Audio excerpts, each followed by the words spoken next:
মহাদেবের ভক্ত, আমার ওপর কুদৃষ্টি দেওয়ার স্পর্ধা করিস না, চলে যা। ব্রহ্মচারিণীর দেব সম্পর্কে কোনো ধারণা নেই তোর।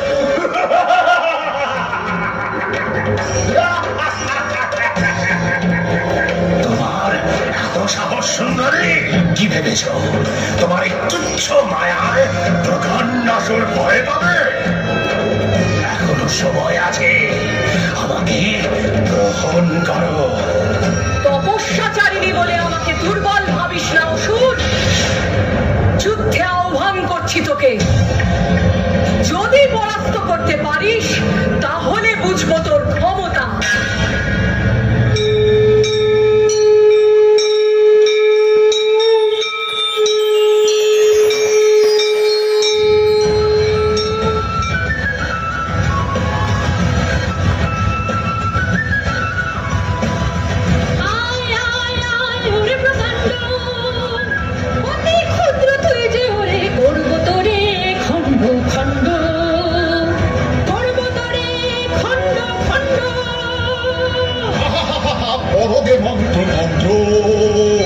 জপমালা জপ হস্তে ধরেছ, আহা হা হা, কত অস্ত্র শস্ত্র, অস্ত্র শস্ত্র। দুর্বল ভাবিস না মরে, ওরে ক্ষুদ্র মূঢ়মতি। আয় তবে দেখ এই মুহূর্তে কি তোর করে গতি, কি তোর করি গতি, কি তোর করি গতি।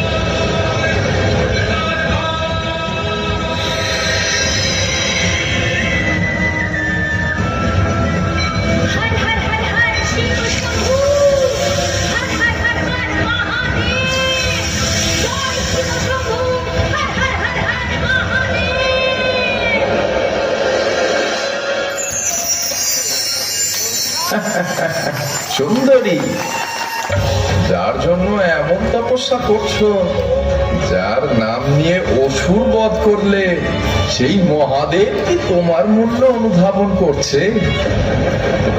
অসুর তো সত্যিই বলছিল, তোমার মতো সুন্দরী নারীর কি এহেন তপস্যাচারিণীর জীবন কাম্য? অসুরকে যদি মনে না ধরে, তাহলে এই সন্ন্যাসীকে গ্রহণ করো দেবী। কে তুমি ভণ্ড সন্ন্যাসী?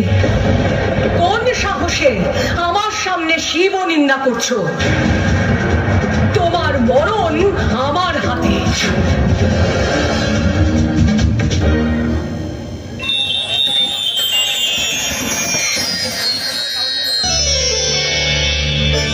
দেবী, আমি তোমার কঠোর তপস্যা দেখে স্থির থাকতে পারিনি।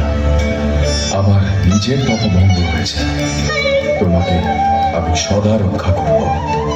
আমি তোমার সঙ্গে বিবাহ বন্ধনে আবদ্ধ হতে প্রস্তুত দেবী।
ব্রহ্মচারিণী দেবী স্বরূপপূর্ণ জ্যোতির্ময়ী। তিনি দ্বিভুজা, তার দক্ষিণ হস্তে জপমালা এবং বাম হস্তে কমণ্ডলু।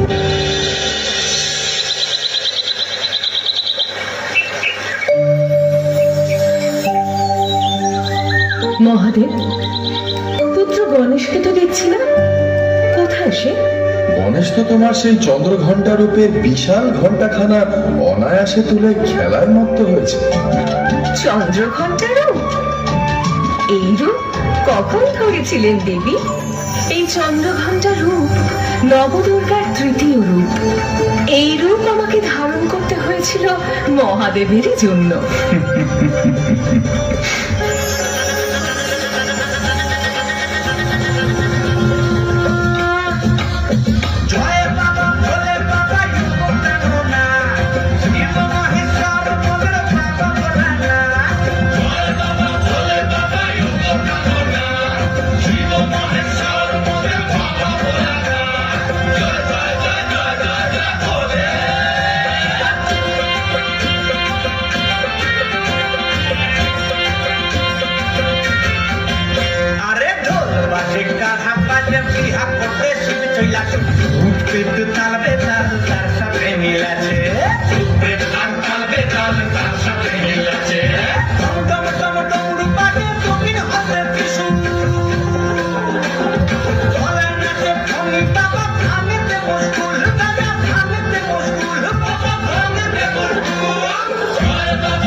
কেমন বার হয়েছে রানীমা?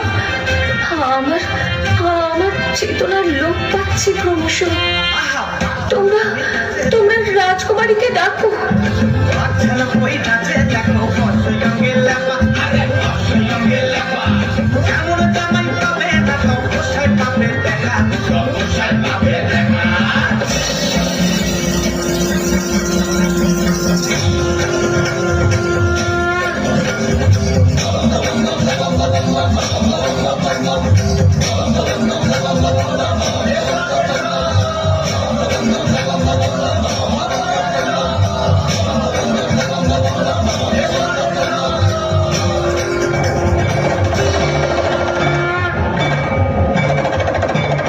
মহেশ্বর,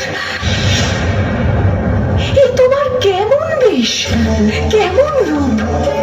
এই কি বিবাহ সভায় পাত্রের রূপ! আমার মাথার ভয়ে মূর্ছিত হওয়ার অবস্থা হয়েছে। আমি কি করব বলো দেবী? এই তো আমার আসল রূপ। আমি শ্মশান চাই, আমার অনুচরগণ শ্মশানেই বসবাস করে। আমি তো নিজ রূপেই বিবাহ সভায় এসেছি। দেব, এ তোমার অন্যায় কথা।